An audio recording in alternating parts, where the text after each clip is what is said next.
Hunting intros. Hunting intros. Now shut up. Let me get that.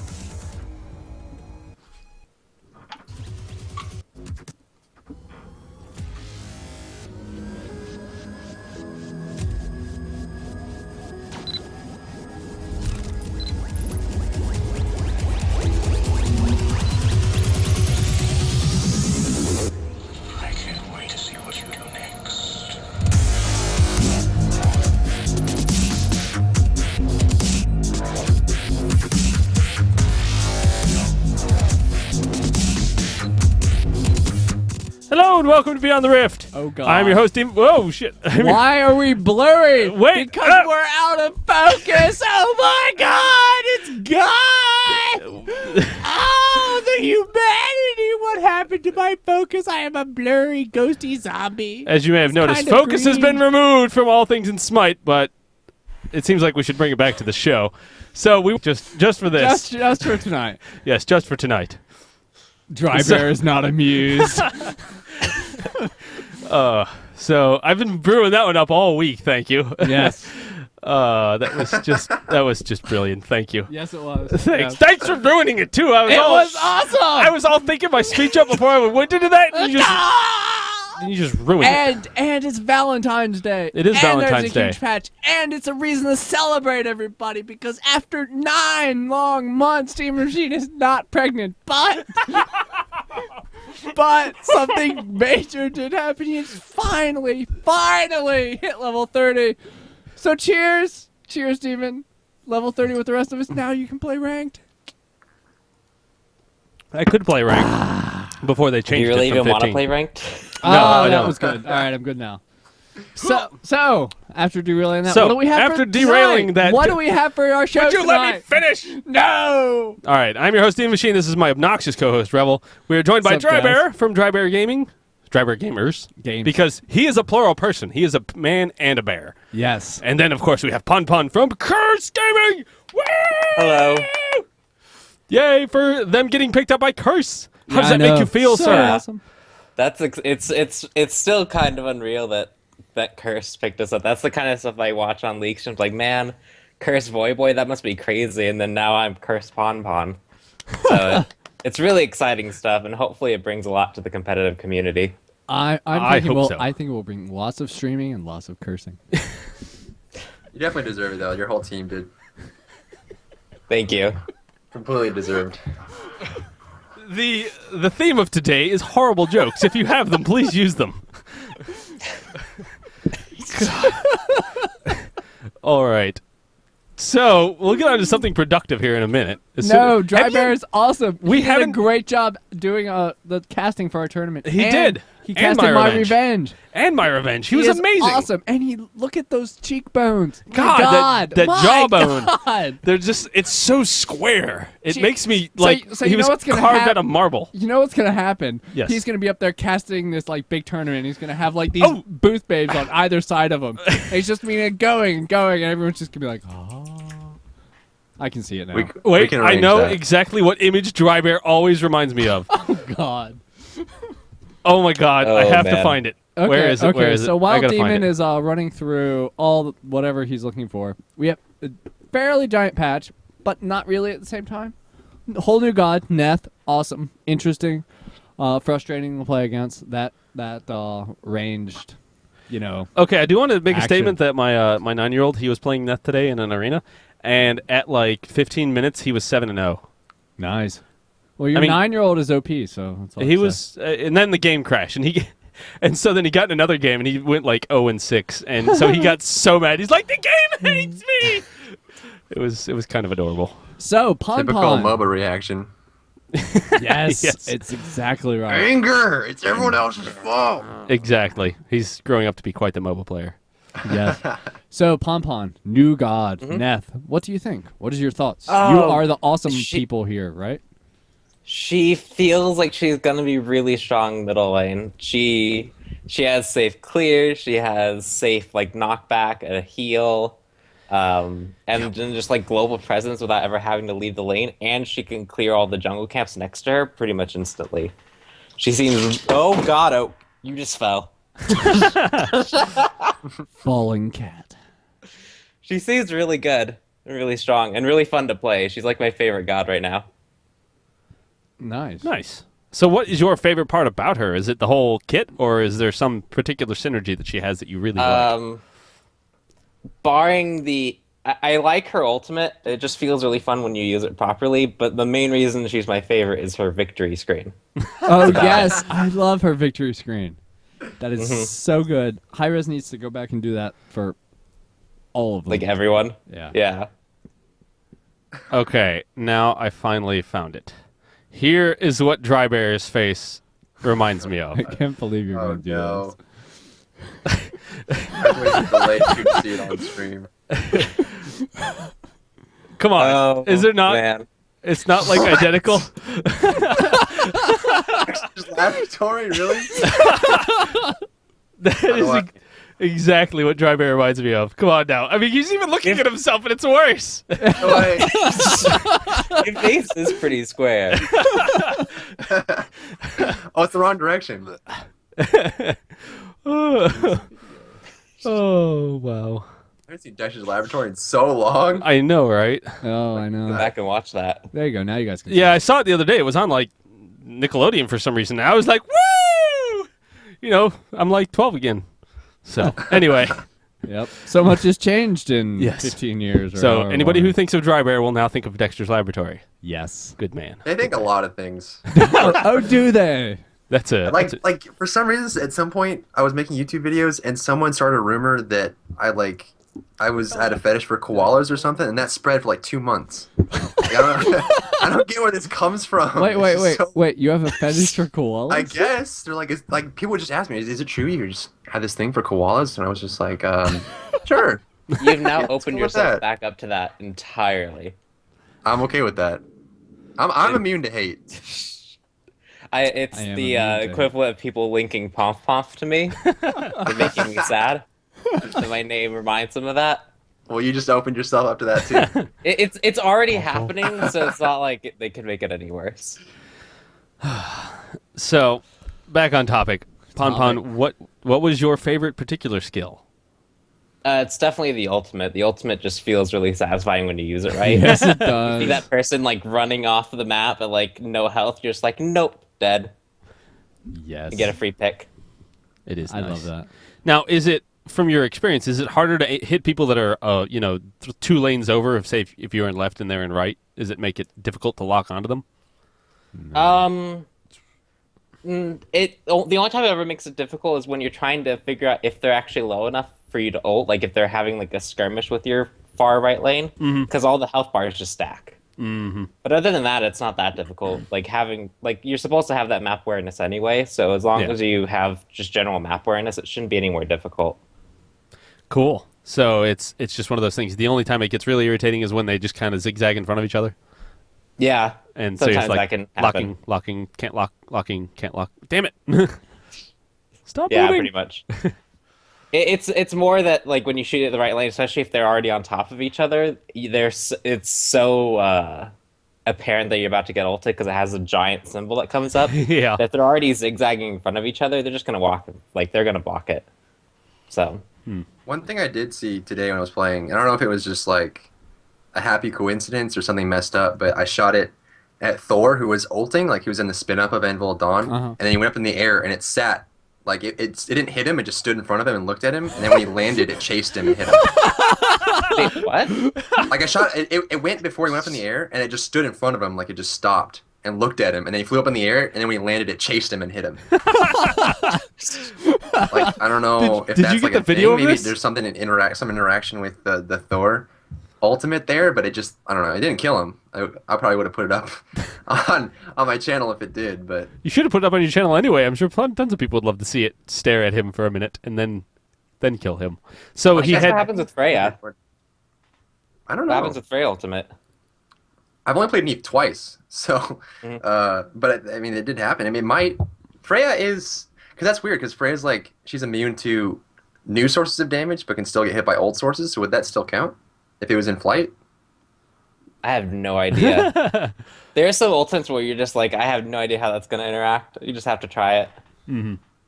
So we had a question the other day, PonPon, was one of our guys went to his raw ult and then got picked, and we weren't sure if he got picked out of his ult or if it was just the timing was so perfect that it was just after it came off immunity. Ra is CC immune when he's ulting, right? Yes. He is. Okay, so it must have been just after he came out, like just a second. Yeah, it had to have been just a second. And I've had weird things happen where I popped sprint, but I got stunned. And so I got stunned right in between apparently clicking the button and it activating. So it went on cooldown and I didn't get sprint. Oh. So there are I've had some it happen things where to it's me. just like really close timing. That happened to me with Kali's ultimate like 3 times in one game. Like it CC'd Yeah. right when you activate it. That happens too. Interesting. Interesting. I assume you guys reported these bugs, right? Mm-hmm. Well, we're proper beta testers. It's still open beta, so it's not. Grabber's it's like, not what? released. Report what? It's like bugs. This I do Bug not section on the understand. forum. I don't know what that Report is. the other team for cheating, or Yeah. It must. That's what be. that bug section means, isn't it? Yeah, I thought so. Yeah. Exactly. So, continuing on. I mean, pretty much anything else you guys wanted to go over with Neith? Neith, other than how you say her? I think Uh, it's going to be like a little bit of time before people get used to the playstyle that's required, because you know how like in League of Legends, since it's so old, if you see like a Caitlyn ultimate, people will immediately look for an opportunity to block it, or they'll jump in front of it, or they'll flash or something like that. And a lot of times people don't even realize what's coming on. I don't know if the reticle needs to be bigger or people just need to get used to it, but I think the playstyle changes a bit. There's also a lot of good combinations, kind of like when Ares came out. And you could do like an Ares, like when it wasn't easily countered, you could do like an Ares ultimate into a Hebo ultimate on top of it. There's a lot of good counters there. If you know the Neith's ultimate is coming out, you can do like a Raw ultimate right on top of it, or an Alquang ultimate. It's like a really good combination in the side lane. Neat. Yeah, I think the big thing is when people realize how to fight our ultimate, it's the really good Neiths are going to shine where how they use their broken weaves. Because just by having broken weaves as a mechanic, it opens up the potential to do really crazy things.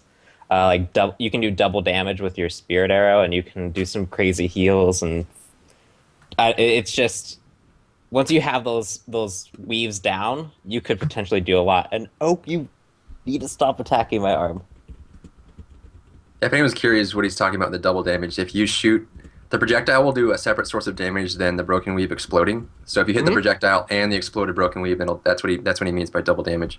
Yeah, and that's how you clear the camps really quickly, is you backflip on the camp, like a jungle camp, and then you shoot the arrow through the explosion, and it'll double damage the camp, and you instantly kill small golems, and you bring the big one down to like a third health. Wow, what level can you do this at? Any level? Oh, the I- clearing? Yeah. Generally, like I play her as I level 1, 3, 2, and then 1. And once you have the second point, you're 1, you can pretty much clear red camp, no problem. Wow, that's pretty And then awesome. clearing the harpies is really easy. That's why I like her mid, is because you can just clear the wave, go get red buff, clear the wave, go get harpy camp, clear the wave, go get another harpy camp. That's why she's so strong, because I was at like 4k gold in the mid lane just from like farming against the Sao Kwang. Wow, that's crazy. Yeah, because you'd be able to clear any of the camps faster than they'd even be able to get over there. Mhm. That's what I do on Kali. I like this. Interesting. Yeah, so I think that's where her strength's going to be, is in the mid lane. Yeah, that seems to be where most people are running him that aren't trying her out for the first time. You can tell if it's a new Neith because they're like, Neith side. You're like, but she's like really strong mid. Well, it's the first time I played her. Oh, okay, well then take her to the side so you don't feed! And then they feed anyway. Yeah. Well, Because they always backflip the wrong way. that's to be expected with, new players. If you're or good players that are playing Yeah. a new god they've never before. Oh, yeah. I mean, you're gonna die. You're like, oh, I had no idea she was that squishy. Well, now I do. Cool. Cool. Cool. I like it. Oh, so we wanted to announce another thing that is awesome, is that Yes. Smite Network is going to be running a $3,000 tournament. Yes, $3,000 to the winner. $3,000. And second place and third place or something. I don't know how it's going to be distributed, but it's going to be distributed in some $3,000 facet. way more than my revenge. Yes. 3 times more, in fact. 300% more. 3 times more. 1.5 times 2 more. Would you stop? DryBear is not amused. Ugh, He's giving us that face. So, DryBear, I found who you look just like.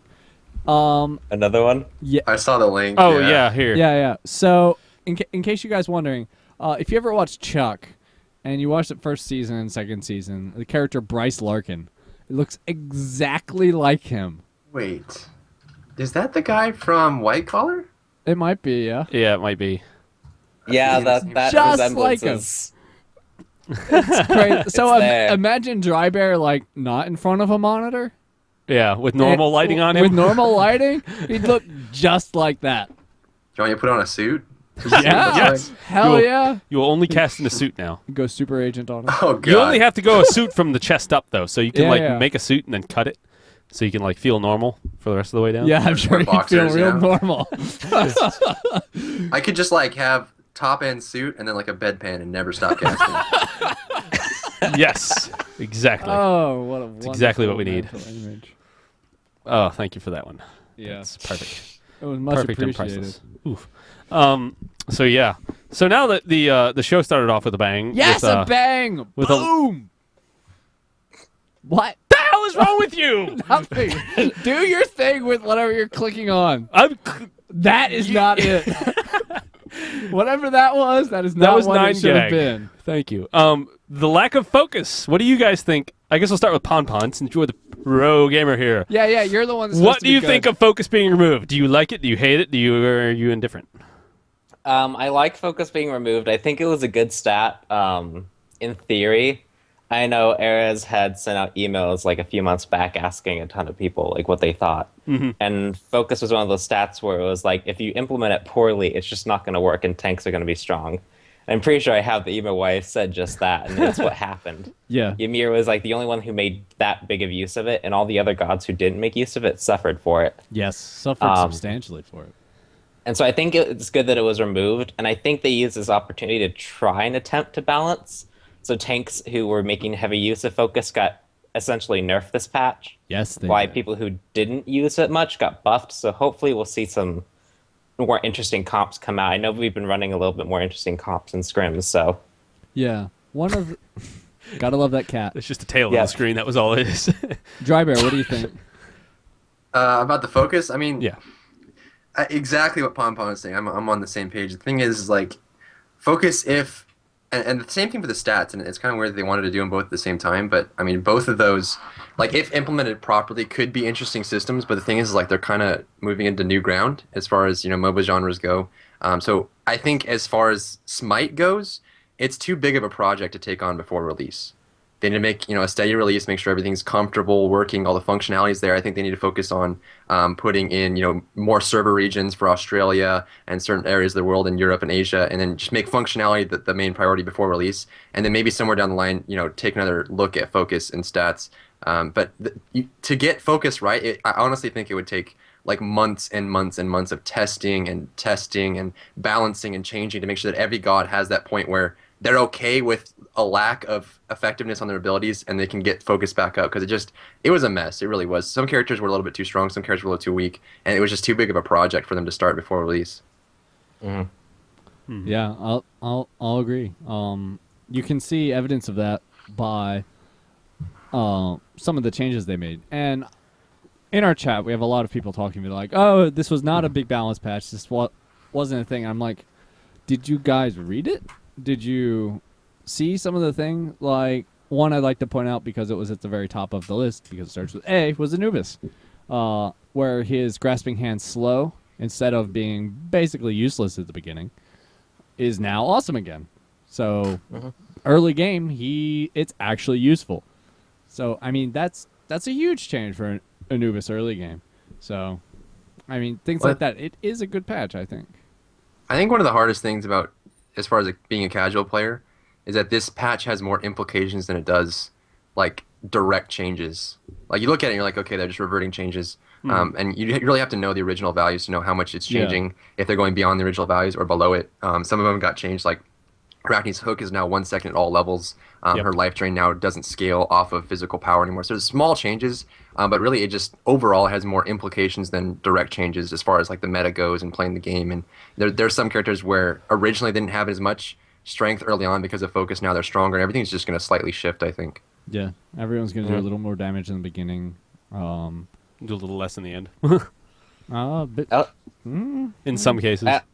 I also think it's a little bit easy to look at the list and look at someone like Raw, where it's like the passive it's now 5% on movement speed on skill use, and then there's a ton of gods where like there's just one or two changes, but really it's more looking at people like Ymir and Bacchus who got hit really hard necessarily from like they can no longer stun for 3 seconds. Yeah, which is huge.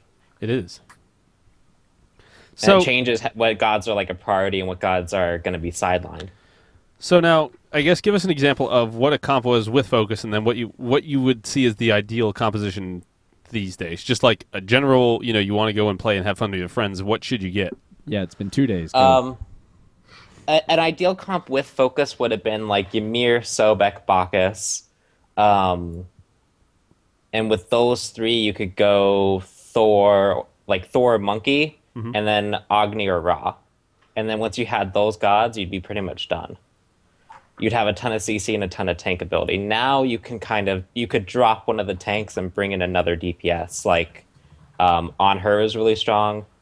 I think once you can actually use Neith in competitive play, Neith will be really strong. Just Hebo is going to be stronger. Loki is going to be strong, and he was already being picked up. Yeah. So that assassinate on squishies is that assassinate on anybody was pretty painful. Yeah, I think the tank to drop though is going to be Sobek, and also Hercules is up there. I think Hercules is a little bit too weak now. His pull was really risky now with the range the range reduction. So when we were talking about his range the last time we had you on the show, is this a good change for it, shortening it like this? Since he doesn't have to put himself at any risk to use it. I mean, he's got to basically put himself in a little bit of danger, and then that's it. I think it's overall a good change. It was too free of a pull before. Yeah. Like you could be around your archers and you could pull them from their archers, and that's just not. Yeah. That's not good design necessarily, because there's no real counterplay to that. You're going to either be zoned out or you're going to get pulled. Now he has to run at you, and you could potentially run at him and engage him in the middle of the minion line, or you can force him to go into your team's minions to actually pull you. Yeah. It's much more risk. Had to, yeah. So it's a lot. I think this might make him a little bit weaker though, because the risk might not be worth the reward anymore. But that's a good direction for the balance of him, and he can be adjusted. Yeah. More so now. Tweak up something a little bit better. So why would you get rid of Sobek then? Is it because he can only heal off of 3 minions? It's not only because he heals off 3 minions. It's it's more that now that the carries are a little bit more important, you really need the hard, just straight up CC of like a knock-up or a stun. Sobex is kind of a disruptor. Yeah. And I'm not sure disruptor is going to be the fulfilling role that you want. I think he'd be better replaced with like a Monkey or an Agni who adds another stun to the team comp. Yeah. Another hard stun where they're going to stay in place. I'll agree. Yeah. Because, like, say if you consider Sobek and Ymir as your team's tank, one can block the enemy team, stun them for an obscene amount of time, still do decent damage with his abilities, and can initiate on the other team because he has that big conal stun. Like, he can just run forward and they Spread stun out. them. Yeah. So, I mean, as far as I can tell, tanks-wise, there's not very much reason to pick up Sobek over someone like a Ymir if you have that option. Yeah, I think the Ymir is the go-to tank, and I know I was playing with Shadowq, and the fact that the game's got, I feel, a little more aggressive because the carries are stronger. Bacchus is a really strong initiating in the lane. That Sobek, we've been fighting Sobex, and they seem to not quite deal enough damage and deal enough hard CC to win lane fights. Yeah, I'll agree with that. It's hard to go. Yeah, he's one of those gods that's like really hard to balance because he's either going to be really, really strong and annoying to deal with, or he's going to be just weak enough to not be good. Yeah. But Well, it's like the phases of the game too. I mean, if we look at Hercules, like after the nerf to his mitigate wounds, his mid game and late game, he fell into like a tank role and he was fine. It's just those first few levels where he had a really strong initiation in the laning phase. His laning phase was really, I mean, to me, was the biggest issue as far as balancing across all the boards. But then as he transitions, it's like it's hard to only affect one phase of the character without messing up the other ones. Like if you make the laning phase too weak, then he can't farm enough to be strong in the mid game. Or if you make the mid game and late game not enough, then it doesn't matter how good he is in the laning phase, he's not going to be able to catch up. I think the same thing with Sobek. It's just, I guess for Sobek, you would need like a team that can really capitalize on initiation, because like you said, he's not really there for peeling, he's not really there for CC, he's kind of just disrupting the team fight, causing annoyances, and maybe getting a good pick with the charge prey. So if you have a team that can capitalize on a good pick, but I mean beyond that, he doesn't really have the fortitude, I guess, of other supports. Okay, so as kind of a noob question here, what is peeling exactly? I hear everybody say it. I mean, I figured it was something to the effect of you're making them run away, or you are running and making them come after you. Peeling is taking I know piece peeling or the outside of something away from something else. Thank you. I know that. It's what, like, if you're playing an Artemis, you need your tanks to peel off the Loki that's going to come and backstab you and instantly kill you. So the ways to do that is the Loki jumps and you, Sobek immediately flings off. Loki then like dashes forward with sprint and one. Sobek spins to try and keep him off. It's just the tanks really protecting the carries through CC and slows. Okay. Is really what peeling is. The analogy so is it could that be more of zone protection. Imagine like you have an orange and the squishy juicy inside is your carry. Imagine like the enemy is the peel that's stuck to them. They're on top of the inside, and your job is to get that peel off as quickly as you can, so they're not on. You're basically removing them from the situation and protecting them by positioning more than anything else. So that you can squeeze the life out of them. Well, you just want it to be juicy as possible. Yes. Yeah, there's a fine balance where you want to be as a tank. You either want to be like disrupting and stunning the enemy team, but if you just don't protect your carry, the carry can never do anything and you'll never win a team fight. So you have to find this good balance of keeping people off your carry and CCing the enemy team. And that's what makes a good tank. Yeah. Yeah. Okay. Awesome. Thank you for that. I hope that helped other people in the chat, because I know I'd heard that a ton, and that's pretty much what I thought it meant, but I just wanted to make 100% sure. And so there's that. There's your definition for peeling. It's an orange. That's all that matters. It's my battle. It's an orange. Yes. Yeah, yes. Okay. So then what do you think of, since we, kind of covered the focus, we didn't cover the changes, because if you want to see the changes to focus, you should watch Bart's stream in the afternoon. He goes over every individual little patch detail. Or alternatively, you can go to this thing that I am linking in chat probably around the same time and read all the changes for it on our website, which is drgaming.com, which we have all the patch notes. What about these actual god changes that they did? Like Hell's the cooldown has been reduced from 4 to 2 seconds, and making it to where everything else goes on, the opposite one goes on cooldown. It's a little confusing, but it made sense when I thought about it earlier. What do you think of Hell now? That change. Yeah. What about these other gods? What do you think now? I guess Hell has been one of those gods I just don't play. She was really strong, and I just didn't want to play her because I don't play mid, and I always had to fight against her. And so I see these changes, and I think it's going to add a lot of depth to Hell. You're going to have to know Hell far better than just spamming one switch one. You have to now actually think about when you're using your skills and what the penalties of that's going to be. I need to actually see her played. I haven't seen her played this patch at all. Okay. And so it's really hard to tell how she is now. I feel like she'll be pretty decent, especially with the scaling she got as a bonus, in response to, like, she can't now double one anymore, but I don't know. I need to see her actually played. She feels much more grounded. I played her twice, and it was one of those things where, like, I just initiated on the enemy wave, and I got a good harassment off, and I was like, oh, 4-3. Oh, wait, I can't heal. So it's like, I don't know, mentally, at least for me, I had to kind of separate the fact that I can heal and push at the same time. I think that's one of the main reasons why she was so good, is because she, like, had no downsides in laning phase. Like, she could just pick up momentum so easily, because she could push by damaging the enemy minions and push by healing her minions at the same time while targeting, damage output.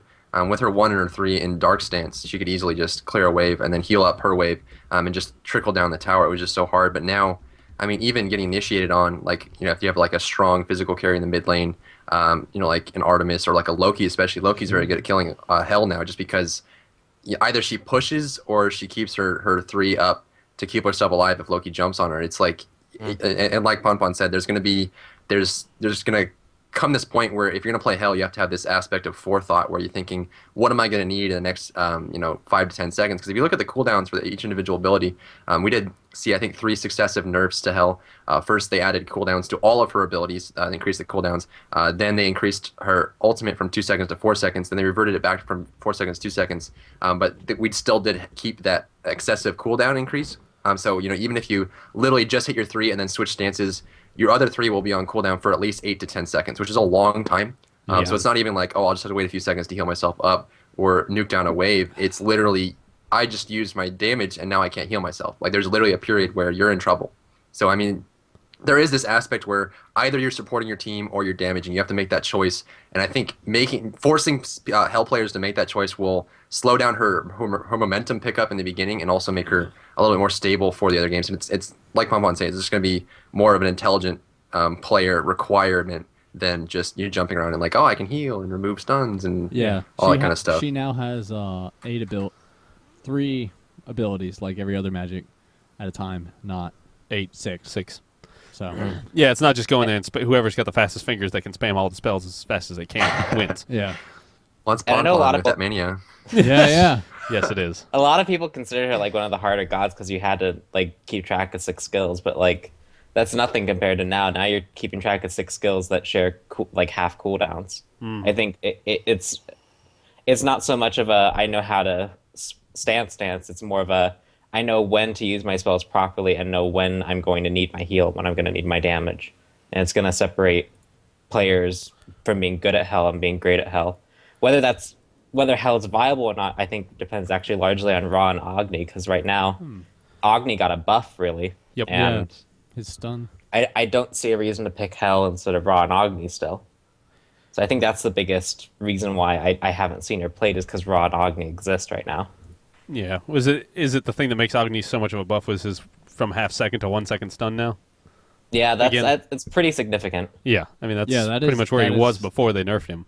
And everybody was crying about his, it's from 1 to half and now it's back. So all you people And can Agni stop was crying. already like really strong. Yeah. Yeah. That's true. Yeah. Oy. Awesome. Well, I think that about wraps it up for our patch notes part of it. Yeah, I mean, we could go. We could in go a for the lot rest more of the show for detail that. about the patch notes, but I just want to reiterate because I know a lot of people were crying. It's like, oh, this isn't a real patch. They were saying it's a huge balanced patch and nothing is different. It's just like it was before. One, we probably have like 300,000 or 400,000 more accounts than we did before Focus was in, because that was actually a good amount of time ago.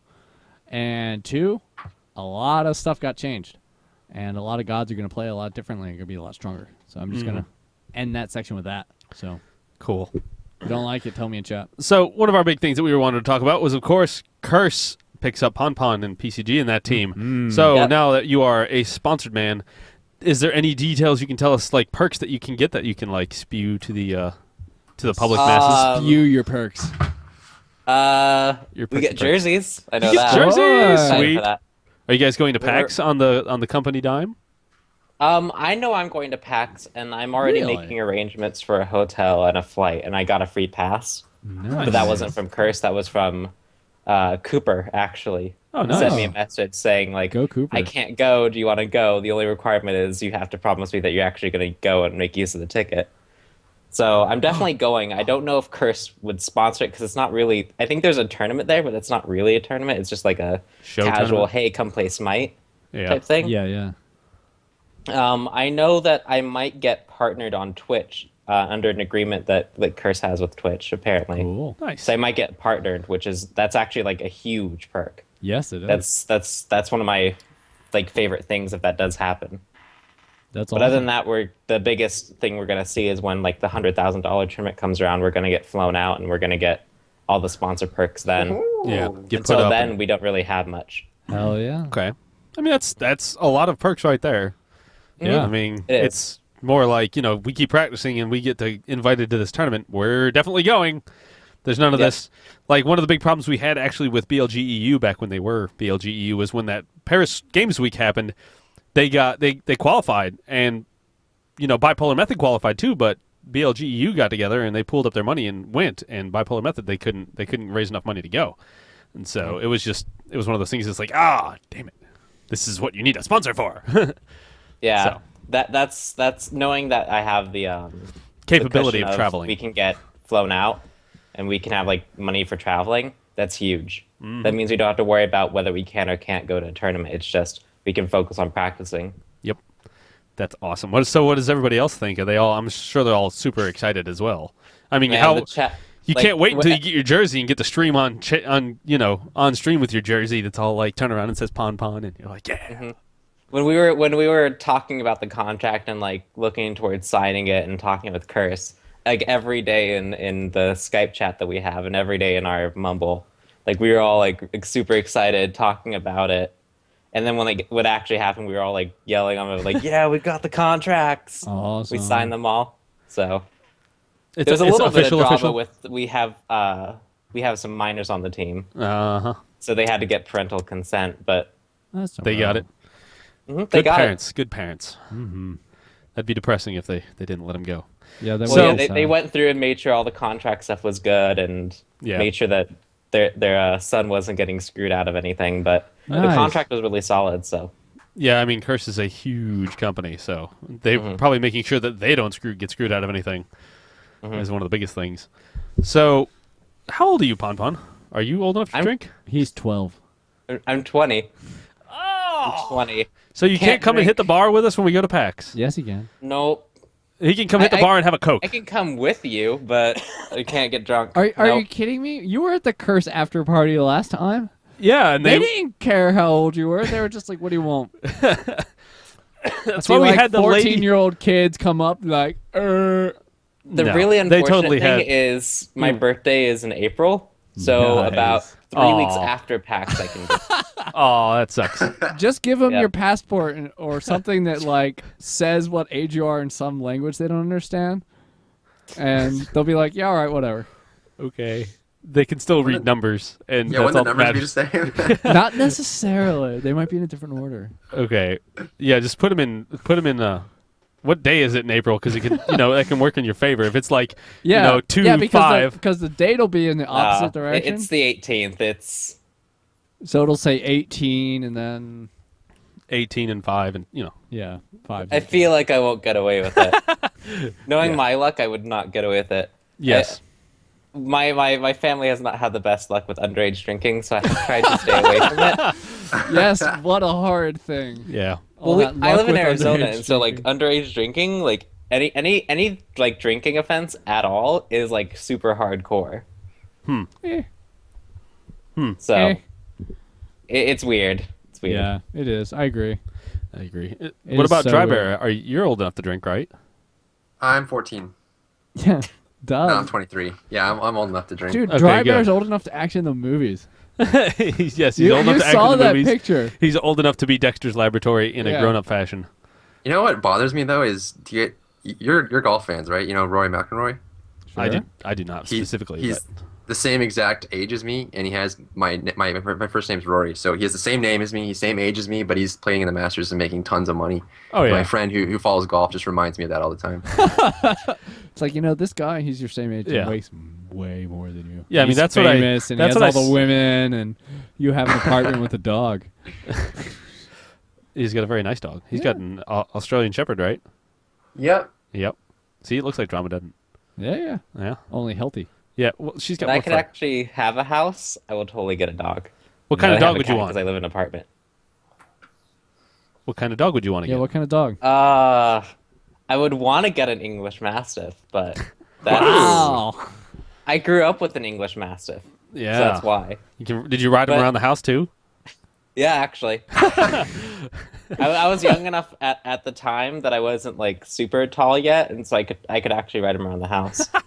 Wow. That's actually where the never-ending story came from. Was Pon and his dog just flying around. yeah. Oh yeah. Yeah, I grew up with a collie, and then I grew up with 2 labs and an English Mastiff.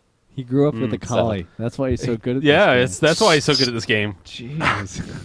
A collie was there just teaching you all the ropes before the game even was made. I know, Yep. right? Good man. Wow. So Oh, man, what puns what are breed of crazy cat is tonight. that? Yes. What- This is Beyond the Rift Animal Edition. Yes. What breed of cat is that? I'm curious, just because. I have no idea. You have no idea gray. At all. Okay, it's the gray type. It's the gray type. Yeah. I went to Petco and I was looking at cats, and this was just gray domestic cat. that was great. Pon playing the ultra neutralist here. Pretty much. It's like, what kind of cat do I want? There was a orange green. domestic cat, there was brown domestic cat, and there was white domestic cat. And those were the choices. You picked the least racist of them all. Yes. Was this pet store in like the back of a van or something? It's just like Like it's actually a really nice place. It's just that's how they decided to name them. cat 1, cat 2, big cat, small cat. They actually had a name. Oak's name was Andy, Oh, and I changed that because I did not want Andy. It's like, screw Andy. So what is his name? His name is Oak. Oak. Because he's gray. Oak K. I mean, wait, what? That was the worst one yet. So we're just not. Okay, everybody, You gotta we're just face gonna it. pretend that Here. never happened. Yeah, he comes from the demigod Oak from the game Demigod, which I used to play. People I thought say he Professor trained, Oak. like Pokemon trainers, Professor Yeah. Oak. Yeah, Pokemon. Everyone thinks it's Okay. Professor Oak, but I didn't even think of that until like my girlfriend pointed out, and I was like, oh, that's probably going to cause confusion. Yes, Hmm. that would be my first thought too. Confusion will be had Yeah, because of I didn't know either of them, but hey. I wasn't That's actually cool. paying attention. Yeah. All right. I'm just kidding. So what were the other topics that we had to get to today? Oh, goodness. Ooh, what Oh, do my we goodness. have? What do we have? New casters Yes. So, like DryBear. DryBear. Well, I mean, you're kind of a newcaster. You've been around here for quite a while, but Yeah. you've recently, like, Been exploded DryBear. in popularity because, like, you were casting on the Smite game stream. People are like, "Who is this guy? How the hell can he say all of the names of the spells like that so fast? It's Yes. weird." Okay, it's That's like your I have no signature. idea what he's saying because he's like, "Oh my god, they did this, and then he used Warrior's Will," and I'm like, "Which one's Warrior's Will? Quick, somebody tell me which one that is. That's his 3. Oh no, is it? No, it's his 2. Oh yes." And so, for the first time that we listened to you cast, we were all very confused while we were listening to the spells. I was not confused. I thought it was awesome. I thought it was great, but I'm and sitting there with everybody like, in chat was like, "Wow, this guy's really good, and he knows all the names. yep. How?" They were all completely shocked. You have like this spreadsheet in front of you constantly. No. He knew them because Yes. he was going fast. The names are there, like he'd been doing it for years. Yep.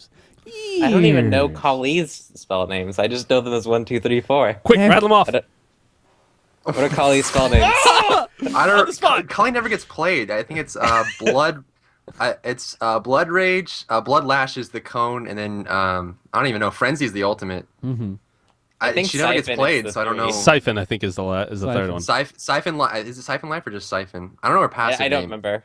I think it's Blood Rage, and then Blood Lash is her 3, and then her ultimate's Frenzy. But I mean, she doesn't really get played, so. Yeah. Yeah, And I know Blood Lash. Anubis is what That's right. Sorrow, Plague of Locust, Mummify, Grasping Hands, Death Gaze.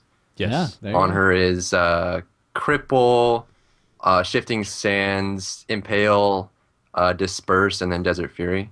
Mm-hmm. Yep. How about Look at that, man. Bacchus? Oh God, Drunkometer. I don't play Bacchus either. The ones that I Ah, play, so it's Drunkometer.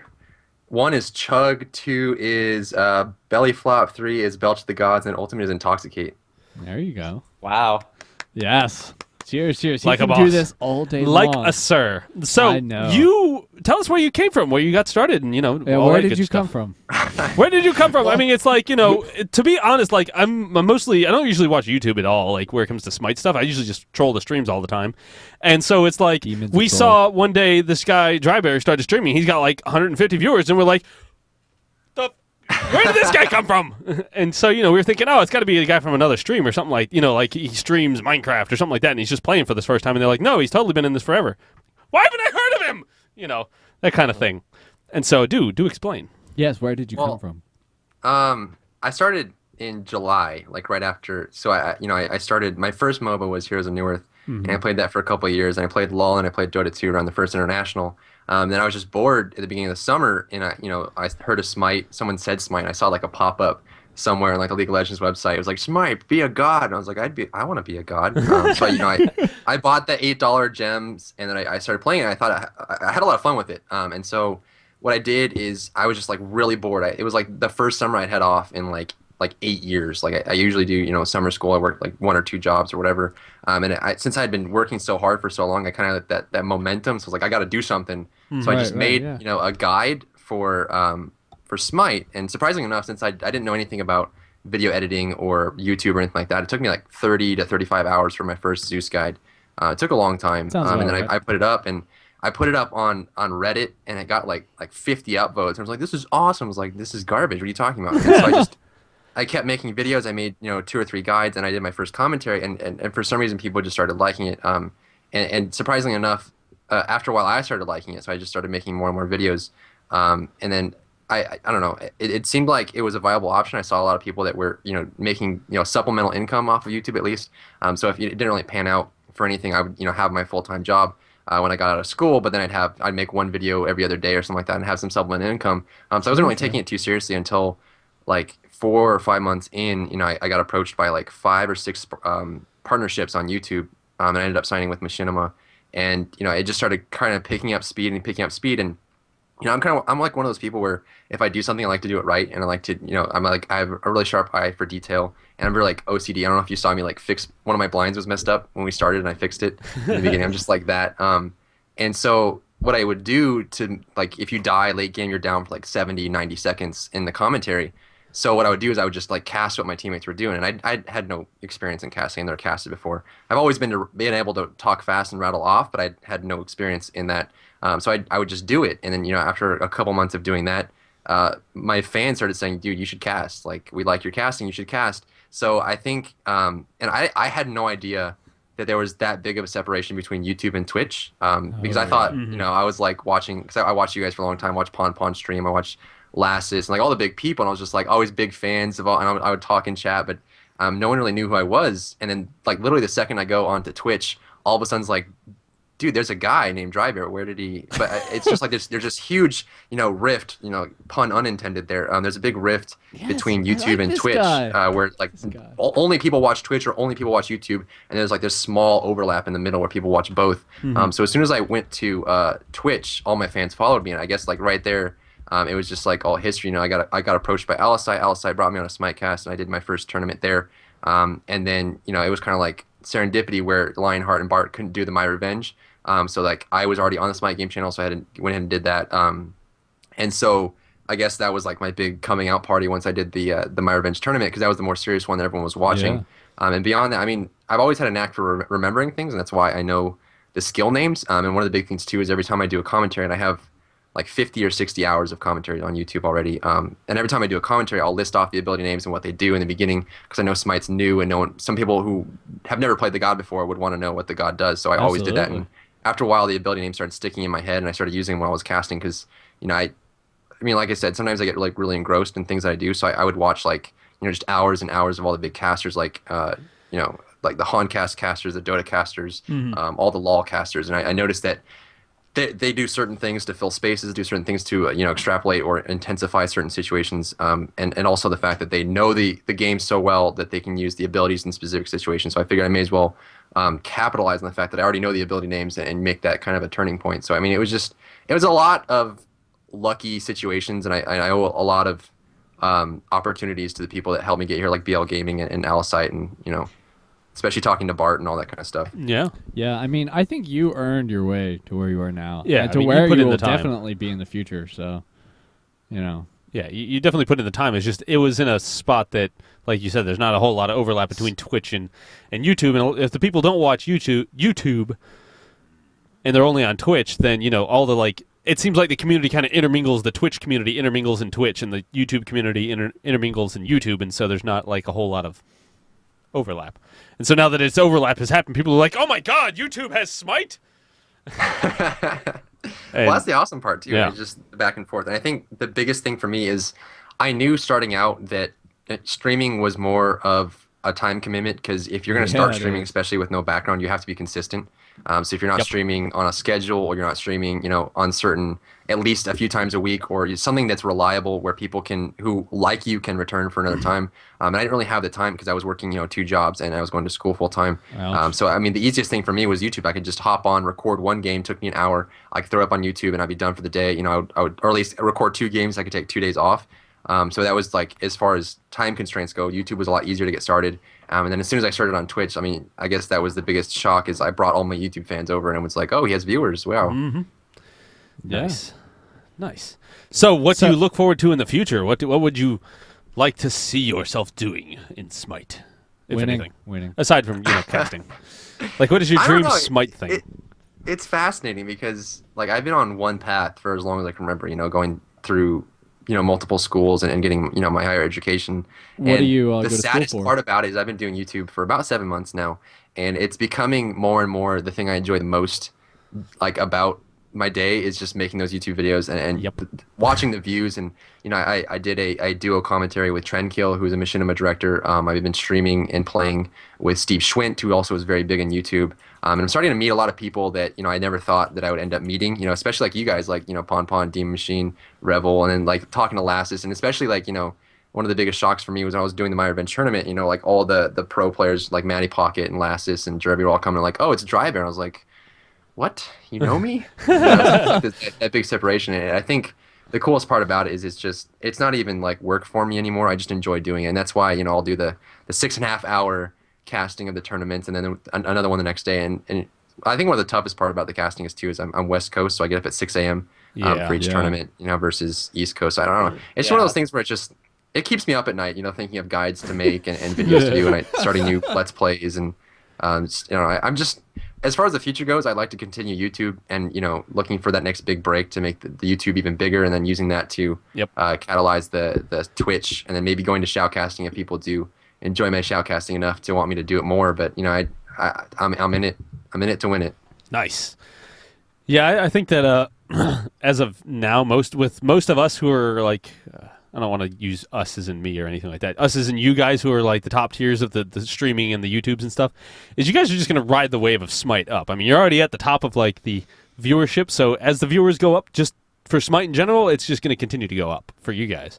So, I mean, as we've noticed in the past 4 days or 2 days since they released the patch, I mean, look at the Smite game stream. It sits at 700 to 800 to 900 now. I've been averaging 900 to 1,000. Like seeing a number above 1,000 isn't uncommon, and that's crazy. PonPon's awesome. Yeah, it's because I pulled PonPon's like awesome. 600 to 700. Yeah, And now it's 1,000, and it's crazy. it's great. I mean, the Smite TV really helped it a lot, I believe, because it's like, you're right there. What more can you ask for? And so that, and it's gonna get worse and or better and better depending on which way you want to look at it. You're gonna get more viewers, which is gonna mean more people yelling at you for no reason, and then people liking you for no reason. So it'll all get better in the end. It's just, There's a few people in chat that thoroughly dislike my playlist and make it quite apparent that they thoroughly dislike my playlist. But yet they still watch. Yes, they still watch. That's all that matters. They can hate your playlist all day, but as long as they're still watching, it doesn't matter. They don't hate it enough not to watch. Right. My God, I hate your playlist, but I'll just mute you and watch. All right, then. Good enough for me. So what did you go to school for, DryBear? Computer engineering. Ooh, Nice. I'm sorry. It sounds tedious.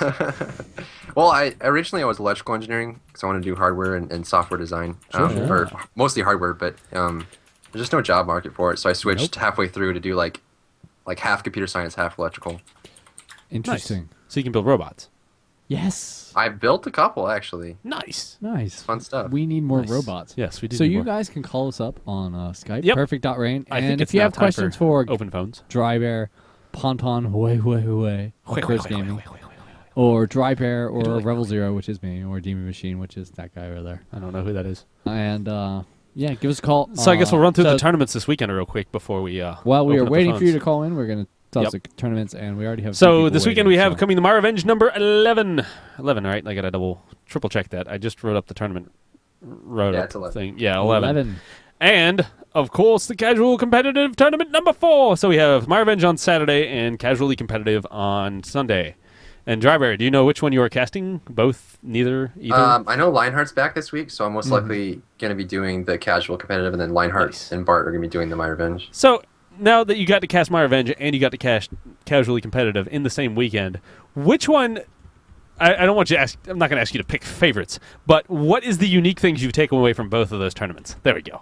That's the best way of making that public PR. Very well put. Thank you. Well put. I'm proud of you. You have grown over this past year and a half of us during the show. Yes. I have nothing but love. Then I think there's a clear separation, and they both have their purposes. I think teams can go into the casual competitive tournament and learn a lot about the game, and they can play it out. And as far as casting goes, they're completely different. I mean, it's much different to cast the My Revenge than it is to cast casual competitive, because you'll see different plays come out from the casual competitive, more risky plays, more involvement from gods you normally wouldn't see, or people going hyper aggressive when it's not necessarily the best choice.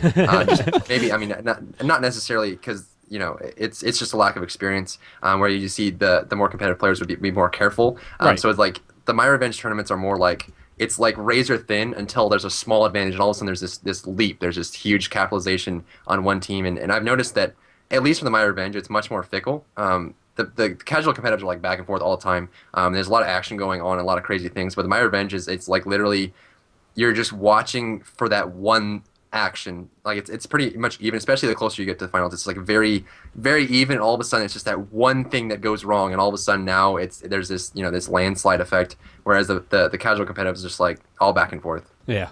Oh, we're ahead. 10K gold and 5 things, and then suddenly we get stomped. What the hell? Exactly. Yeah. We've been doing great all laning phase, and now we're losing. What's going on? I don't know. Why are we losing? I don't know. You tell me. That's generally the team conversation we're having. So I am calling up our first caller right now, and you guys can call us up on Skype. It is perfect.rain. We have our own call-in thing, so... So I'm Calm Bro. I'm Calm Bro. You are our first caller tonight. What is your question? Or comment or concern or general whatever. All right, so I was talking to I want to talk to PonPon on this one. Uh-oh. Okay. Uh-oh. Seeing how he's a pro player. Heartseeker used to be a huge meta or however you pronounce it. Yes. It used to be a huge meta, and now it's just seeming to falling. It's falling out. apart. Right. And I'm wondering why. Just why. I don't even build anymore unless I'm going mid, and the main reason is there's now a more cost-efficient build for damage that is way, way safer. I mean, Heartseeker is still the highest damage item in the game, but if you die, it's not the highest damage build anymore. Yeah. And so in the side lanes, it's better off to rush stuff like your rank 3 boots, because you have 15 pen on that. And the way pen works early game, that pen is huge. Yeah. And so you have a safer build that does more damage early on.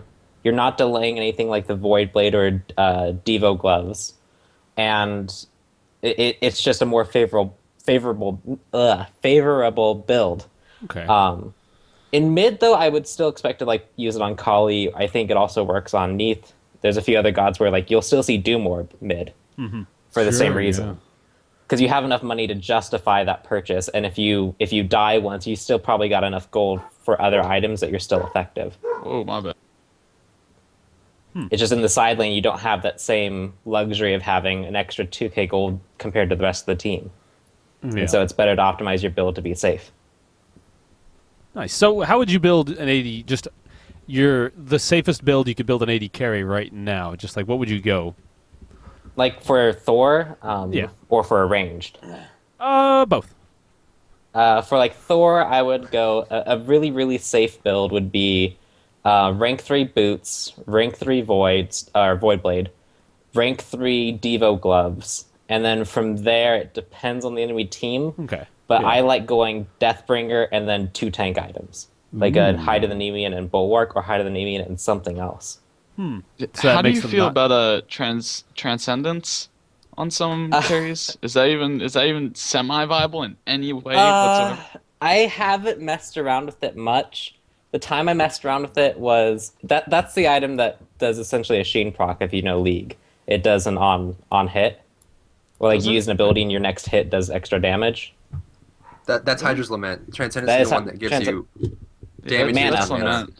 I saw it on Shablanque some, and it's interesting because it's a really high damage build. The reason I wouldn't build it is it costs, what, 3,000 gold?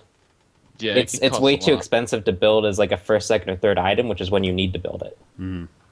Gotcha. I think it's really expensive. So on Thor, would you go warrior tabbies or reinforced? Warrior tabby. Okay. Because of the pen on it. The penetration. The pen is too important to pass up. Yeah. Nice. All right. Did you like that change they made 2 patches ago for the penetration on the boots? It made boots actually viable to rank up to 3, which was the big problem it had, was you didn't rank it up to 3. Okay. Yeah. And so I think it was a good change. Heartseeker, that movement speed like went onto the boots. And now that you have you can rank up to 3, and the pen on it makes it comparable damage to a Heartseeker early on. You just go rank 3 boots now, and I think that's a good thing. It's really confusing for players to be like, wait, I don't rank up to rank 3. Yeah. And then I still see some people not ranking up to rank 3, and like it's still persisting in their head. Yeah. That I need to be rank 2 because that's what everyone said to do. It's not the case anymore. Yeah. Nice. So how would you do it for a range then, like Artemis or Neith? Assuming side lane here, I would go boots 3. I've been actually liking Titans, so I'd go boots 3, Titans, Executioners, Deathbringer. Or if I get ahead early on, I would just go boots, Executioners, Deathbringer. Wait, Titans and Executioner on that first build? Isn't that like that's a lot of pen? Like that's the point. The way pen works is you want to stack pen. You want to stack pen really, really, really, really hard. Like damn, that's a lot of pen with those boots. You get a lot from the boots. You get a lot from Titans, you get a lot from Executioners, but it's worth it to get. The main reason why is the closer you bring them to 0, it becomes more and more effective. And a lot of people consider pen a counter to tanks when really it's a counter to squishies. When you're when your auto attacks deal 800 damage and they're dealing 800 damage unmitigated to a carry, that's huge. Yeah. Yeah. You will. They turn and run or they die. Yeah. Or usually they just die. Unless you're Or playing they face Loki you and then and they kill turn and run and they die faster. Or they turn and run and then... Or they turn on Loki and then Shing deploys his decoy and then, Artemis... Or not Artemis. Arachne grabs it with her pole or Sobek grabs it with his fling and... Exactly. Good time. Or your That's why- bad team that's fed why them, and then they're more fed than you, and they can kill you. I would say the biggest thing is every build on any physical carry that I have right now is either Boots, Void, damage item, Boots, Titan's Bane, damage item, Boots, Titan's Bane, Executioner, damage item, or Boots, Void, Executioner, damage item. And the only 2 I don't stack is Void and Titans because of the way they interact. The Void will calculate first, and then the percent from Titans will calculate, and that's not terribly efficient. But my first 3 items are pretty much always penetration because that's just what the best item is, because pen is that good. Okay. And I was wanting to ask you, PonPon, with Neith, her heal is maybe I'm using it like improperly because I feel like it's just not getting a lot of healing done. Is there a certain way that you're supposed to use it?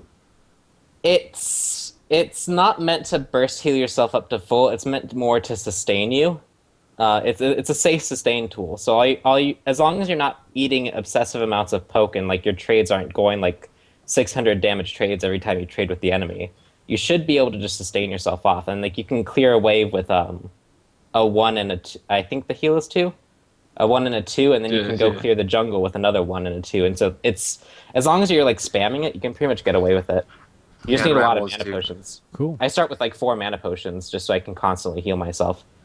Great. It's the same reason why I start 4 mana potions on Kali is because you need to have the mana to spam the heal, otherwise the heal isn't useful. Yeah. Do you still play Kali? Yeah, he does. Oh man, I never Kali is see my main. Kali ever. She's like tier 4, isn't she? All right. She's awful competitively, but in solo she's really fun and she can be really good. Cool. All right. Well, thank you for the call, Combro. We're gonna no problem. Thank you. Our next caller. All right, next caller, Damien. You are on the line with DryBear and PonPonWeiWei. Hello. Hello. Damien. All right. Well, we had someone here and he did call, so we are going to go on to our next caller. You have to call us back. Yep. Call us back. Why don't you call the other dude? Let's call this person. All right, we have another call here, and we have an actual question that I know they exist. This is Hello. Weed Hello. Unicorn. Hey, weed Yeah. unicorn. Love me some weed unicorns because they are the best kind. Oh, totally. I know. So I'm a support player, Mm-hmm. and my team had me learning Hercules, and then he got that 15-foot nerf, and I fucking hate Hercules. I have fucking hated Hercules, but my team was like, he's useful, learn him. So I did. He now doesn't seem useful to me anymore. Is he still useful? Should I keep learning this asshole? Okay, I want to answer part of that first, right off the bat. Is if you're not having fun with the game, then why are you playing it? No. That's the wrong question. If you're not having fun with a guy, If you're not why are having you fun with a playing god, them? there we go. Because we want them to play the game whether Right, they like we want it or them to not. play the game. I mean, play that particular god. If you would like to play the game as somebody else that you find more enjoyable, Like the Noodle Dragon. like the Noodle Dragon, the very fat Noodle Dragon now. Mm-hmm. So, PonPon, what do you think? I tend not to play supports, and so I haven't really messed with Hercules much. I know Sparks plays Hercules a fair amount, and he was complaining that he felt really weak now. Okay. I think he'll still be good, and I think depending on the bans and the picks of the game, he'll still be fine. It's just he's not a you always pick him anymore. He's probably still worth learning, but he's not as imperative as he was to learn. Interesting. DryBear, you have an opinion? I don't know. I think we're kind of in this like transitionary state. I think balance is something that's like progressive, and since they've been working so hard to get to a point where they can balance focus changes, and now they're back, they're gonna have to start over and start and balancing the normal game as it is. So there's gonna be a lot of like characters that get messed up or fall off or come back and all that stuff.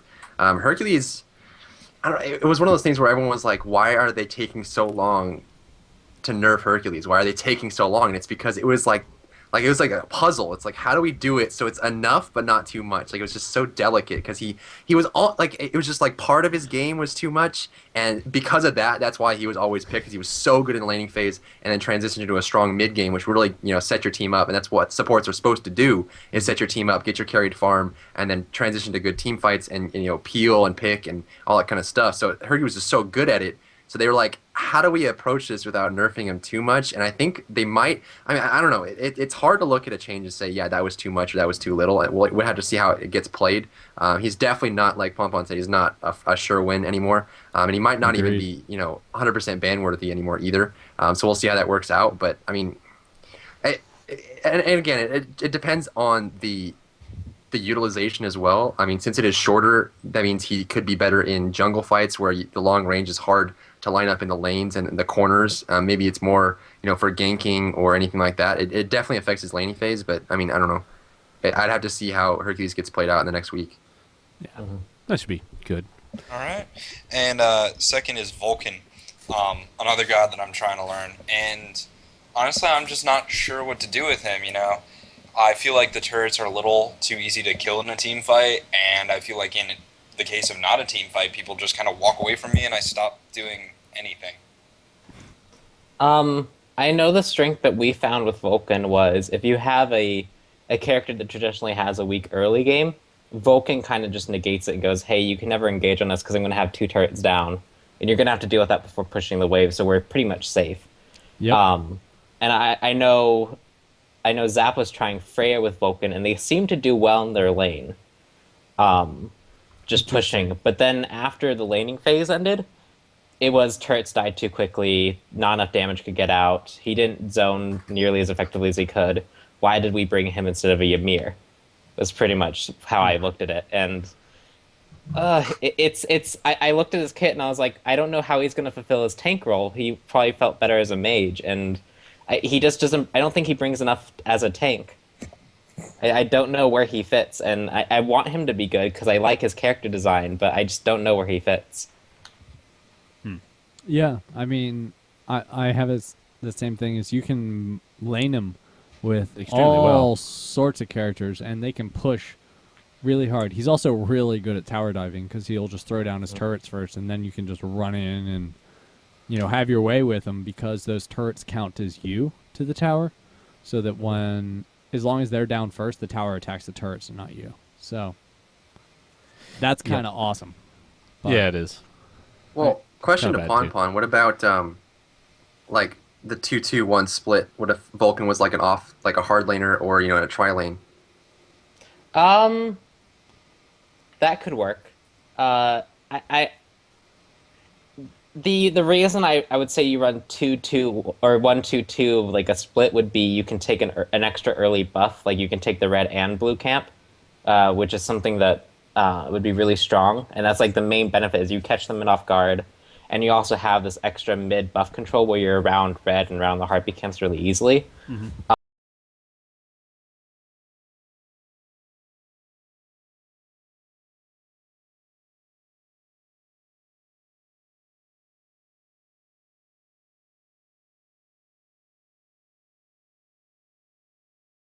I There's want Kali, Vulcan to but be why would I good. pick Kali if there's Monkey? It's Why just did it every mute single itself? character. It's not that there's bad. What? Why can't I hear them? I don't know. Why can't I hear them? What did you do? I didn't do anything. Mouse over here. You know what? I know what's going on. What did you do? No, I know what's going on. There's somebody inside that's reaching for a keyboard. Damn it. Reaching for a keyboard? Yes, it's a child. All right. Say something. Hello? Yeah, we can hear you now. Test. Yes. I'll be right Okay. back. Go discipline. Well, all right then. All right, so we didn't hear anything of what you said in the last 30 seconds. So please feel free, reiterate. What was the last thing? Did I say Vimana? I Did you didn't hear hear Vimana? No, we Vimana. got you, PonPon. I believe it was just DryBear. No, I didn't hear Vimana. It was the why can't you use Vulcan as the one lane in a 1-2-2 split, run 2 mid, and that strategy has merit, but why pick him instead of Vimana left solo? And then DryBear started laughing. That's the story of Smite, and it's he has a strong early game. He has a strong lane presence. You can't really engage on him, and if you do, you're probably gonna lose. It's just once you get to the mid and late, he doesn't really bring anything. He doesn't bring a stun. His turrets don't have enough health. He doesn't really do enough damage. He feels like he's stuck in this weird, I'm not a mage, I'm not a tank. I'm a mage bruiser, and that doesn't really work. He's an engineer. Well, he's like positional based, so it's like most people just walk away from his turrets. So what about going for like a heavy carry lineup and just turtling with Vulcan defending towers? I'm just trying to figure out a way Trying to how make him Vulcan would viable. work out. I think the best chance you have at making him work is using his early advantage to the best of your ability. It needs to be, you need to take buffs quickly, you need to push your lanes down quickly, you need to try and zone as best you can, place your turrets down and zone them. Try and get as big of an early lead as you can. You can also take early Gold Furies because you can have 2 essentially turret tanks for the Gold Fury. You have to get an early lead or you lose. Is pretty much how it feels. It feels like Kali, but worse. Because Kali can force a lead early on, where Vulcan has to play a lot more intelligently to get a lead. And they both fall off late game. I think with like certain lineups he could work, like with like a Ymir Odin, where Ymir has a ton of CC, Odin has his wall, Ymir has his wall, and you can keep them on the turrets. I think that's probably your best bet at using him. It's just why bring him over Vimana? Yeah. Because Vimana's really broken. I hate playing Vimana, even though I play him decently now. Just I hate playing compulsory Vimana. because he's so good. He's so good, you can't not know him. What do you like specifically about Vimana that he does extremely well? High damage, high mobility, high wave clear, high AoE team damage. High Can tanky. force people to blow ults on him and then survive and then get back to full health while dealing like 400, 500 damage auto attacks on the carries that can't CC you or get away. He just brings so much. He's so Yeah. strong right now. He just has like the best he has the clear the path to get out, knock up. He has the slow, good clearing. He has the ultimate for defense, and he has like strong defense and strong offense at the same time. So it's like there's nothing you can't look at a point of honor and say, oh, that's where he's weak, because he has a good early game because of his kit, and he has a good mid and late game because he's tanky and damaging at the same time. It's just like he's just the dude. Yeah. I mean, there's certain gods that do kind of punish him. But if you don't punish him hard enough early, he'll just go to the late game and be like, I'm a tank now, you can't deal with me, even though you had a decent early game. Yeah. Like, I in that one game 2 weeks ago, where Shing killed me, like, what, twice or three times in lane, and then I just bought a Nemi, and I was like, okay, now I'm gonna win. Like, that's Vimana. That's just what he does. Interesting. Yeah, So- he's scaling and so good. It's pretty ridiculous. Well, thank you for your call, sir. Yeah. One last little thing, just because PonPon brought it up. Hydralonemian Lion. Is it too much? It feels like too much. I would like to actually like be able to split up the damage and see how much damage it actually does over the course of a game. I feel like it's too much. I started building it and I started fighting against it, and it's slowly becoming more and more standard. And I think it's for a reason. It's because it's cheap. You can build it really quickly, and the best part about it is its cheapest rank gives you like trying to remember the exact amount. I think it's 30 protection and 50 health, and that's 30 protection is huge for Yeah, like how it's the other 30, rank- 50.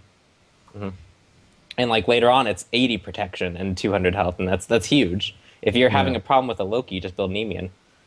He no longer can burst you down in one shot, and that cripples his capability. Yep. And I think that's why Nemean's so strong, is it's cheap and it's effective. Nice. Absolutely. Cool. Well, thank you. All right. Thank you very Great. much. Thank you very much. I wanted to ask you something. Now I forgot what it was. Huh. Oh, what did you think of the Root running the 2-2-1 composition in the finals last week? Either one of you. I saw a little bit of it, and I saw that it was interesting, and I know why it works. I Describe. just think the reason it works is because you catch there are certain mid laners that the reason they're good is they're very good at dueling one-on-one, and they're very good Yes. at pushing. And when you take away their ability to duel with you and you take away their ability to outpush you, they lose their effectiveness pretty quickly. Yep. And what happens is you can either zone them out or you can force a fight with them and like just win a duel because you're 2v1. And if they want to play passive, then you have free control of their red buff, your red buff, all the Harpy camps that are within reach of mid lane, where you can clear the wave, get the Harpy camp, and get back. Yeah. And I think it's, as long as you're ready to have that 1v2 lane off to the side and you've picked a god that's capable of doing that, you're automatically in a better position than the enemy team. Plus, you can roam as a double mid. Yeah, it makes Yeah, it easier for you to gank both lanes instead of just mid.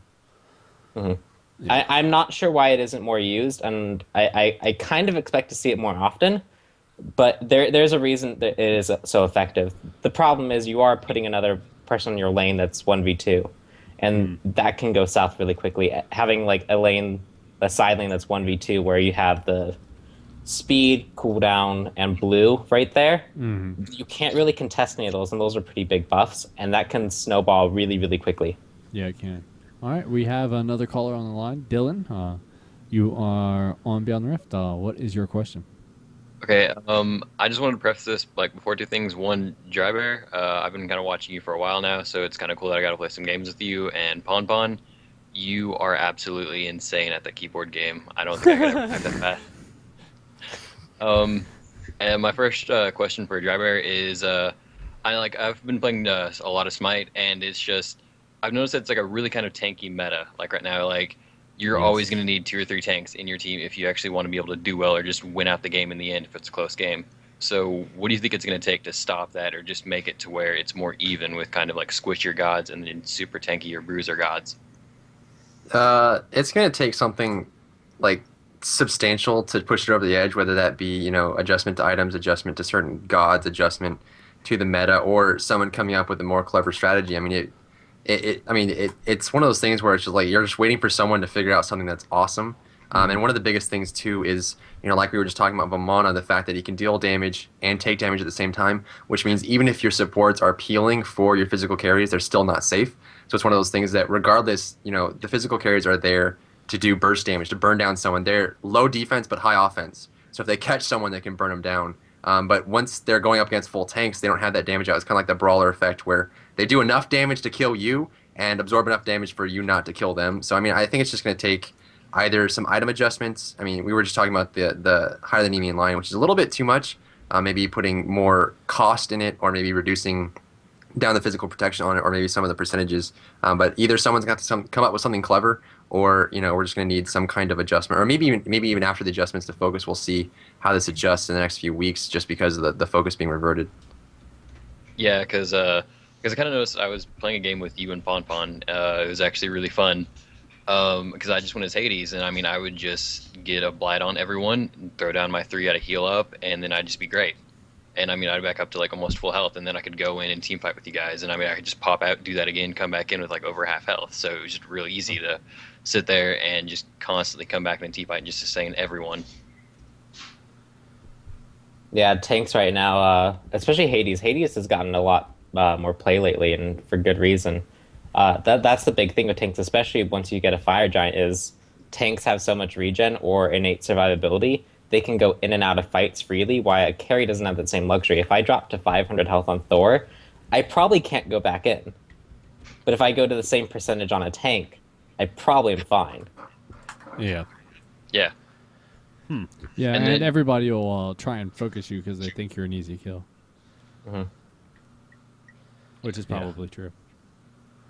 Yeah, I think it's just a combination of some of the tank items are a little bit too effective right now, and I think some of the I feel like there could be some item reworks, like just small things like Nemean. I don't know what type of damage it does, but if it's doing magical, it should be physical. Make it physical, because that immediately solves a lot of problems with its damage output. It immediately lowers it, because you get decent physical defense base, plus a lot of melee carries build Void Blade. And I think it's really hard to make an item that's really good against tanks that also doesn't destroy carries.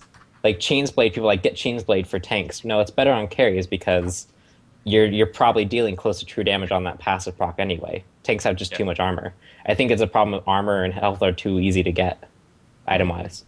Yeah, and then my other question was just, like, it was actually just kind of what you said, like, on the items, like, I can get, like, on any, like, kind of mage character, I can just get Void Stone, and then I think it's Wall of Absolution, and that's, like, 80 or 90, like, magical power right there. Like, so I can just automatically, those 2 items, just be good.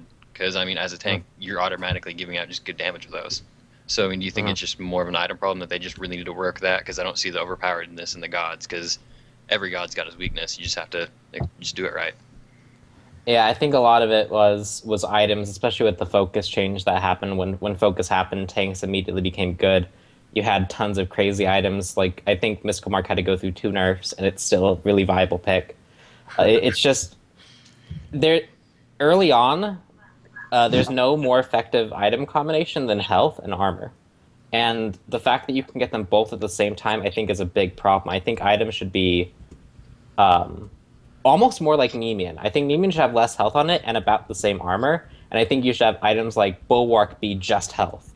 And that forces people to have to itemize what they want properly rather than getting them both together. Because when you get both together, it raises something called total effective health.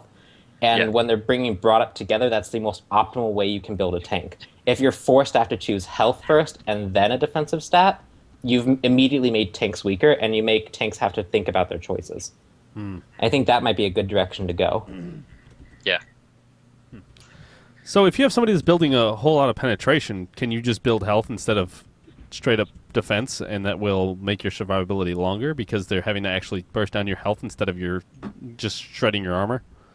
You're almost always better off going towards maximum total effective health. Yes. Because if you build just health, you generally have enough passive defense that the amount they shred will bring you to about 0, and that means they're doing max damage to you. It's the same reason why you don't build just armor, is because it's like, even if you have 4,000 health, if they're hitting for 800 crits, you're going to die in 5 hits. And it's the same reason why you don't build just armor, so you could have 250 armor, but if your health's at like 2k, they can deal pretty much equivalent damage, and they'll bring you down quickly. It's the combination of bringing them together. If someone's building straight pen, you focus on health and slightly more armor than health. Okay. Because armor is the counter to pen. Yeah. The way it's calculated. Okay. I didn't know if maybe Anything else? if you just built straight health, if it would totally negate the penetration, because then like you have 5,000 health but 2 armor, and so they have to hit you 4. If you were, if your base health was low enough, that would actually kind of work, because if you couldn't reasonably build enough armor to get past their pen, you don't really have another choice. But I know you get a decent amount of armor on a lot of gods per level, to where you're pretty substantially tanky. Where like that's where all the shredding is coming off of. So Yeah. you're better off building armor. Okay. Really. Well, excellent. That's good to know. That's good to know. Mm. All right. Yeah. Thank you, sir, All for your right. call. Thank you very much. You. All right. All right, and we have our next caller on the line. Busy day. Busy day. Busy day. People like us. Yep. Call us up at Skype. People like to talk to PonPon. Yes. PonPon, I need to just do like Q&As with PonPon, so that way they can just call you up all day. And PonPon you don't AMA. have to expose your Skype or anything. I can handle all that for you. Yeah. I need to actually post the text file I have of the really long title name where I explain pen in depth. Nice. You Just should. post that. Yeah, you really should, because I think we would really like that. You can post it on BLG if you want to. We'd be happy to keep it we on would there. love to post that. Or you for can just copy it We over can to me put and I'll post right it. on the front page, and we can put by PonPon. PonPon's explanation of armor pen, and Yes. then go and put it around. And then High Res will cry sadly inside. All right, They know all our so secrets. Wagner Warrior, what is your question? All right. Well, the first thing I have to say is I laned with my lane partner, and I went up against Neith Arachne, and that lane combo was just you can't do anything against it. Any opinions? Is that like a question or a comment? Well, no, that's not a question. I'm just saying that whatever. Okay, my first question is these guys. My first question is: do you think Hades and Ares is a viable support? Hades viable. definitely. Ares questionable. Hades is actually one of the best counters to Bacchus right now. If Bacchus jumps, he has no escape. If he wants to jump burp, there's a silence. I feel like Hades has a really, really nice role right now. Ares suffers from this problem of his initiate doesn't really initiate. He'll initiate on a team and then pretty much stand still because he's so slow. And there's enough ways to counter it and to like just get away from him that he doesn't feel effective at his role. Yeah, my view on Ares was he's sort of that person who can take out the enemy's Aegis and beads. That's normally what his ultimate could be used for mainly. And then his chains aren't that useful. And his defense, his 2, isn't that good either. And my second question is, if you think Neith will be patched, in what ways do you think she will be patched? Good question. That is a good Change. question. I just want to double back because you said something that actually is really kind of key to why Ares is having problems. His ultimate is great at blowing Aegis and beads, but so is Ymir Freeze, so is Sobek Pull, and those aren't their ultimates. I think he has too much emphasis on his kit on his ultimate, and it's just not effective enough. And I think that was actually a good point to bring up. In regards to Neith, I have no idea where they're gonna nerf her, because she feels like she's actually pretty fine. As people learn to fight her, I think she'll be completely. I don't think they're actually gonna have to nerf her, but it's too early to tell. Yeah. It's too early to see what teams are gonna do with Neith. People just don't know how to deal with her at all. Nothing's like immediately glaring about her. It's not like, oh, this one thing you can point to is too strong or too effective. It's like, I mean, she has a good kit, but there's downsides. She has good damage output. I mean, it's like when Sobek was new and no one knew how to play against him, and we're like, Sobek's so strong, you can't lane against him. But now they know, especially with the adjustment to charge pull to hitting minions. Now it's just like, I know the charge play is coming out, so I'm going to adjust my play style to fit the fact that I know that. And it could be the same thing for Neith's ultimate, where like, I know she has an ultimate, and once they kind of put that into their mindset and play like that, it'll really adjust her effectiveness. I think if you're gonna mess with her, it's gonna be because her ult's too effective. I think a good way to kind of adjust that would be make the travel time on the ultimate slower. If you do that, you give the enemy team more time to react to the fact the ult's coming. I know right now if you're even remotely close, it's pretty much instant travel time. The only time you ever notice the travel time is when you're going across lanes. And I think if you increase that, you'll see more people like, oh, run back to me, block this, and actually effectively block it. Yeah. You think maybe I Another should make a thing that bigger people are saying indicator? in chat is the backflip has a really short cooldown, and that might be Yes, it another place does. to. Yeah. Yeah. Yeah, it has a really short cooldown. So do you think maybe a bigger indicator on yourself being the target might help too? It's like maybe that little red reticle isn't quite enough when you're in the middle of a fight and it's like, oh, there's all this stuff going down and there's just this little red dot on this little red target on me. Maybe it should be like, holy crap! Big I actually circle! think it's a quite big marker, I feel. I feel like I think it's as big as your character pretty much. Yeah, it goes back to the fact that what PonPon said, it travels too quickly. So you don't have time to realize that it's there. I mean, it's big enough, and there's an effect around your feet. There's a ground effect. There's a target over your head. I mean, it's pretty obvious. It's just like she shoots, and then it hits you, and you're like, oh, well, Thanks. I kind of saw something red for a second there. So I think maybe slowing down the projectile and maybe making it bigger so it's easier to realize, what path you have to block to prevent that from happening. I think it would be the easiest way. Like I said, when I shot that Thor and it chased him, like he flew the full distance that he could fly, and it hit him in like half a second. Like it flew the full distance that Thor can fly, which is like a third of the map or so, like a fourth, and it caught up to him like right away because it travels so quickly. So maybe more like a Ash Arrow style like object where it's, holy crap, I see it going across the map. Something like that too. I don't think that's slow, but definitely Well, give not it that more slow. time so you can react. But maybe something that's also a little bigger. Is it? I haven't seen it. Yeah, it's like kinda tiny. I don't play mid lane, so I don't notice it flying across the map. Would you think that might help? Where it's like somebody's in mid playing, like, holy crap, it's coming from left, or they have some time to react and say that I see an ultimate. Like with Ashe in League, you can be shoot, and you're like warning all the people that are low to start moving away. And, I think it's a perspective problem because in League you have the overhead view. Right, that's in true. Smite, even if it's huge, if it's going through the jungle and it's going through like all the jungle obstacles, you're not going to see it regardless. I mean, unless it's the size of Hercules' boulder, you're right. It's going to be hard to see. I just mean and like that would be hilarious. just this giant like bird. That would be actually kind of cool. It'd be an airplane. Just land on the person. Yep. You have been landed. All right. Well, so was that all your questions, Wagner? No, I have one more and What do two you got for things us? to say upon Neith. One thing is with her one, earlier today, like a couple times, I tried to beads out of her one, but it just doesn't work. I stay rooted. Right. Do you know Roots anything work that way, about which that? is weird. Yeah. You can do the same thing on Artemis Trap, I think. Yeah.